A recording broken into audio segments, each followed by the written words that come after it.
ओम नमो भगवते वासुदेवाय। आप सभी भक्तजनों का आपके अपने YouTube चैनल कथा मंजूषा में स्वागत है। अभी तक आपने अधिक मास महात्म्य के अध्याय 23 तक की कथा सुनी। अब आगे का वृतांत सुनिए। अधिक मास महात्म्य अध्याय 24।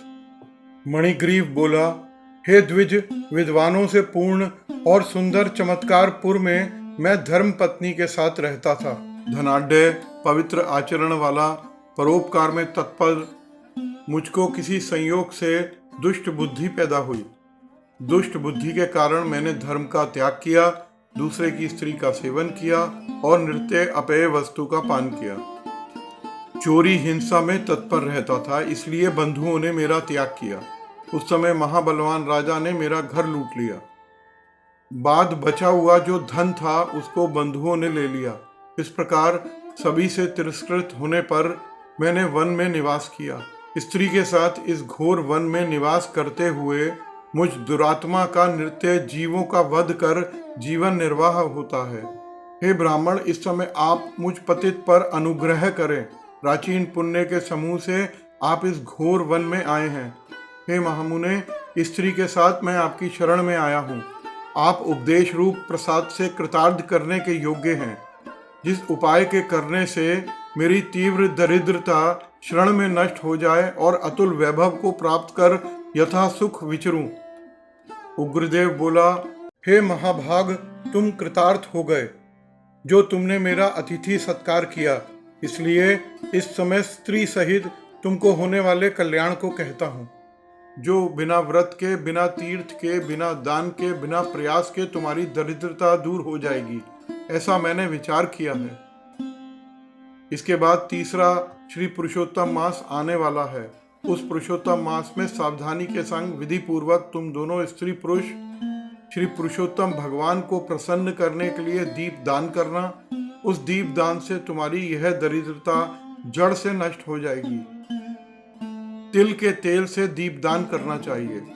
विभव के होने पर धृत से दीपदान करना चाहिए, परंतु इस समय वन में वास करने के कारण धृत अथवा तेल, इनमें से तुम्हारे पास कुछ भी नहीं है। हे अनघ, मणिग्रीव, पुरुषोत्तम मास भर स्त्री के साथ नियम पूर्वक इंदुगी तेल से तुम दीपदान करना।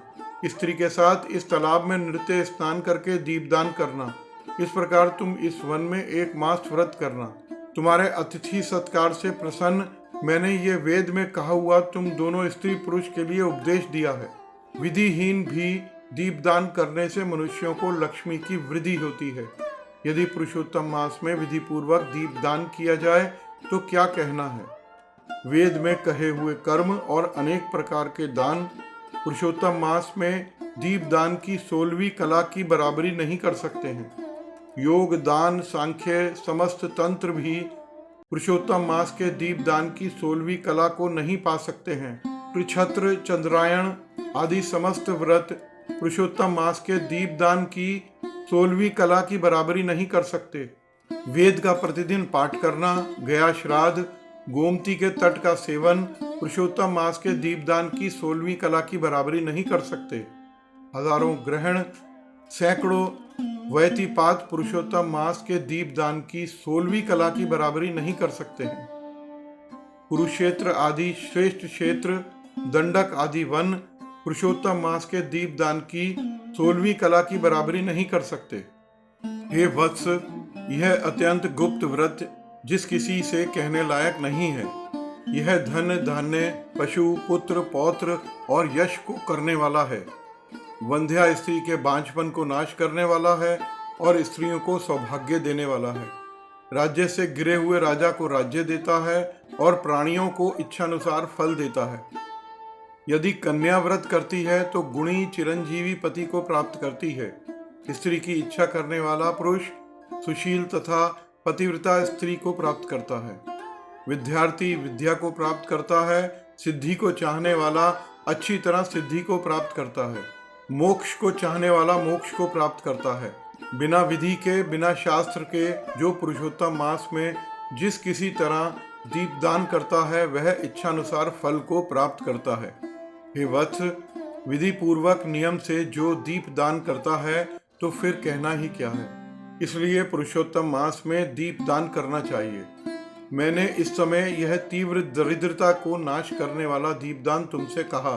तुम्हारा कल्याण हो, तुम्हारी सेवा से मैं प्रसन्न हूँ। अगस्त्य मुनि बोले, इस प्रकार वह श्रेष्ठ ब्राह्मण मन से 2 भुजा वाले मुरली को धारण करने वाले श्री हरि भगवान का स्मरण करते हुए प्रयाग को गए। वे दोनों अपने आश्रम से उग्रदेव के पीछे जाकर उनके पास कुछ मास पर्यंत वास करके प्रसन्न मन हो दोनों स्त्री पुरुष उग्रदेव को नमस्कार कर फिर अपने आश्रम को चले आए। अपने आश्रम में आकर भक्ति से पुरुषोत्तम में मन लगाकर ब्राह्मण की भक्ति में तत्पर उन दोनों स्त्री पुरुष ने 2 मास बिताया। 2 मास बीत जाने पर श्रीमान पुरुषोत्तम मास आया।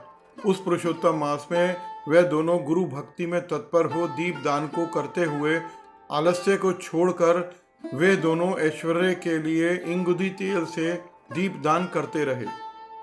इस प्रकार दीप दान करते उन दोनों को श्री पुरुषोत्तम मास बीत गया। उग्रदेव ब्राह्मण के प्रसाद से शुद्धाकांत करण होकर समय पर काल के वशीभूत हो इंद्र की पुरी को गए। वहां होने वाले सुखों को भोग कर पृथ्वी पर भारत खंड में उग्रदेव के प्रसाद से श्रेष्ठ जन्म को उन दोनों स्त्री पुरुष ने धारण किया।